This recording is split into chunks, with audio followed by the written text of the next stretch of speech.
Comment ça, Ndela? Bon matin. Bon matin Bruno, est-ce que tu me vois? Oui, oui, ça va très bien, merci. Alors, Ndela, c'est la dernière chronique de la saison avec l'organisme Bassin Versant Oui. Abitibi-Jamésie. Alors, on va en profiter puisque c'est le mois de l'eau, le mois de juin. Tu vois, je savais pas ça. Qu'est-ce que c'est exactement, ça, le mois de l'eau? Alors bonjour à tous les auditeurs. Donc effectivement, on est dans le mois de l'eau qui est une initiative qui a lieu partout au Québec chaque année. Donc c'est du 15 mai au 15 juillet. Donc c'est une initiative du ministère de l'Environnement.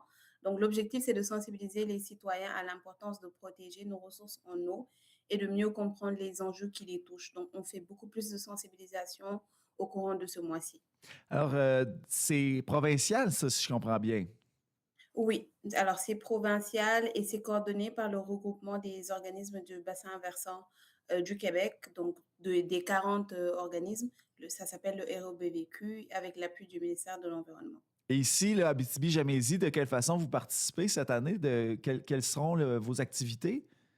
Alors cette année, ce qu'on fait, c'est qu'on fait beaucoup de sensibilisation. Donc on participe au marché public. On essaie de faire des tournées scolaires. On participe au camp de jour. On essaie de faire vraiment beaucoup de sensibilisation. Donc les week-ends de la pêche, l'ouverture de la pêche. Donc tout ce qui est activité qui tourne autour de l'eau, on sera présent pour faire de la sensibilisation. Fantastique. Alors, on va vous voir à Amos, ça veut dire. C'est ça, exactement. On sera à Amos normalement mi-juillet.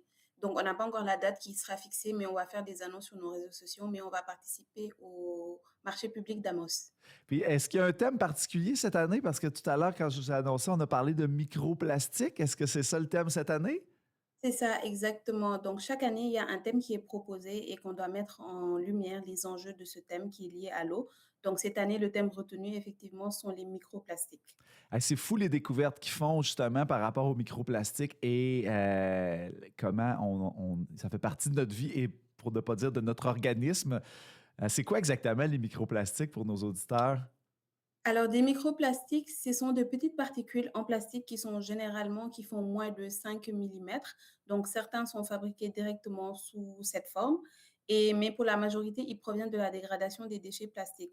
Donc, plus gros comme les bouteilles, les sacs ou les emballages ou encore des vêtements synthétiques. Et lorsqu'ils se décomposent, ben, c'est de toutes petites particules qui sont invisibles à l'œil nu, mais qui sont un peu partout dans notre quotidien, malheureusement. Mhm.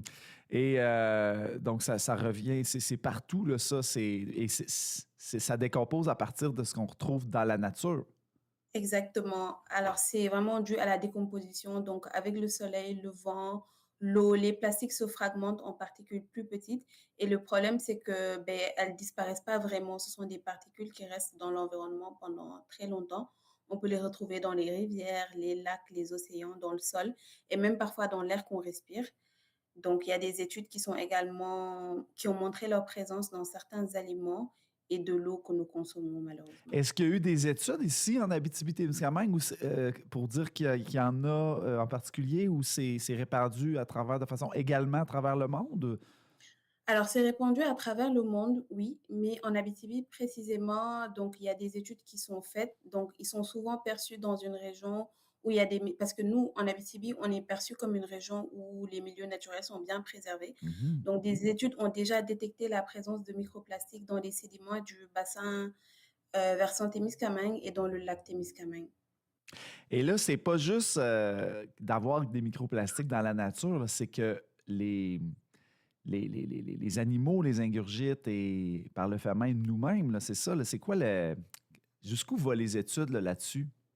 Alors, effectivement, il y a beaucoup d'impact parce que ça peut se propager, ça fait ce qu'on appelle la bioaccumulation, donc ça peut passer d'un organisme à un autre. Donc, les études sont encore en train d'être faites là, à l'heure où je vous parle, mais on sait déjà que plusieurs organismes aquatiques peuvent les ingérer, donc comme les poissons ou les insectes aquatiques et même certaines espèces de plancton peuvent leur confondre avec leur nourriture. Donc, comment ça se passe, c'est que ça peut affecter leur alimentation parce qu'ils sont tout petits, donc, ça affecte aussi la croissance, ça peut aussi affecter leur survie. Et comme ça se retrouve à la base de la chaîne alimentaire, ça peut avoir des répercussions sur tous les écosystèmes. Est-ce que tu peux nous expliquer comment ça se rend du plastique abandonné dans la nature jusque dans les organismes? Alors, il faut savoir que ça se rend par plusieurs chemins. Donc, les déchets abandonnés dans l'environnement peuvent être transportés, comme j'ai dit tantôt, par le vent ou par la pluie. Donc, par les eaux qui se ruissellent peuvent également transporter des particules parce que c'est vraiment toutes petites particules de moins de 5 millimètres. Donc, ils peuvent être transportés par des cours d'eau. Les stations d'épuration aussi retiennent une partie des microplastiques, mais pas totalement la totalité. Donc, au final, une petite partie de ces particules finissent un peu partout dans les milieux. Hmm. Et là, ben, c'est un peu inquiétant tout ça parce que jusqu'à dernièrement, là, on a même découvert des microplastiques dans le sang des poupons, dans le ventre de leur mère. Là. Fait que là, il y a de quoi de virer Il y a de fou un quoi peu. Là. faire. Mais jusqu'où là, on doit s'inquiéter et comment on peut agir là, vraiment là-dedans? Et il faut déjà savoir que les microplastiques existent depuis des milliers et des milliers d'années, tu sais? Donc, je dis pas que c'est pas toxique, mais on a réussi quand même à vivre avec Hmm. depuis des millions d'années. Fait qu'on peut juste continuer à se préserver. Il existe encore des solutions et c'est justement l'objectif du mois de l'eau de cette année, donc informer les citoyens et leur donner des moyens d'agir. Il y a plusieurs gestes qui peuvent paraître simples et parfois banals pour certaines personnes, mais ça peut, par exemple, réduire l'utilisation du plastique à usage unique. Comme quoi, par exemple, qu'on pourrait réduire? Par exemple, privilégier, les achats de sacs réutilisables, acheter davantage des produits en vrac. Donc lorsqu'il est possible, utiliser une gourde plutôt que des bouteilles en plastique jetables. On peut aussi privilégier des vêtements qui sont faits à base de fibres naturelles comme le coton ou la laine, puisque les vêtements synthétiques, beh, eux, ils libèrent leurs microfibres en plastique lors du lavage. Fait que c'est des petits gestes au quotidien qui peuvent avoir un impact vraiment réel. Ah ouais, OK, ben c'est intéressant. Est-ce qu'il y a un endroit où on peut se documenter là-dessus, où on fait tout simplement une recherche Google, puis ça va nous guider? Alors, des recherches Google, oui, ça peut vous guider, mais nous, sur notre site web, on essaie de vous tenir à jour au maximum sur tout ce qui se passe sur les microplastiques, vu que c'est notre thème de notre mois de l'eau. Donc, on peut donner rendez-vous aux gens sur notre site web www.obvag.org ou bien ils peuvent aller sur le site du regroupement des organismes bassins versants, donc www.robvq.org, et ils trouveront aussi des informations qui seront mises à jour avec des images et des post-it qui seront beaucoup plus expressifs pour les plus jeunes et les plus âgés. Et là, par rapport à la sensibilisation, puis là, je vais peut-être t'en poser une bonne, Ndella. Les citoyens, là, on nous incite beaucoup à faire des petits gestes, tout ça, mais les grands gestes, là, ceux qui ont de l'impact, là, les industries, les grandes entreprises, est-ce qu'elles sont sensibilisées aussi pendant le mois de juin?